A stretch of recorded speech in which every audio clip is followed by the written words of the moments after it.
আসসালামু আলাইকুম সবাইকে। ভাপে দই কেক বানাবো। খুব মজাদার একটা ডেজার্ট। এই জন্য লাগবে 1 কেজির মতো টক দই। এটা একটা কাপড়ে ঢেলে পানি ঝরিয়ে নিয়েছি।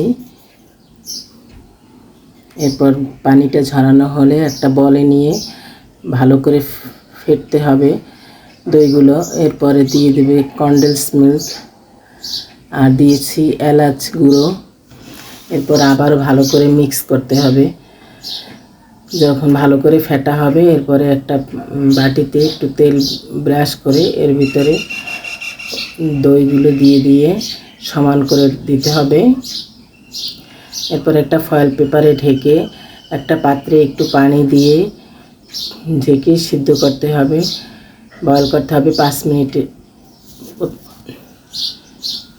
মিনিটের মতো।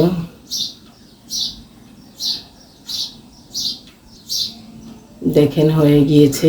ঠান্ডা হলে নামিয়ে নিতে হবে। নামিয়ে কেটে পিস পিস করে সাজিয়ে পরিবেশন করব।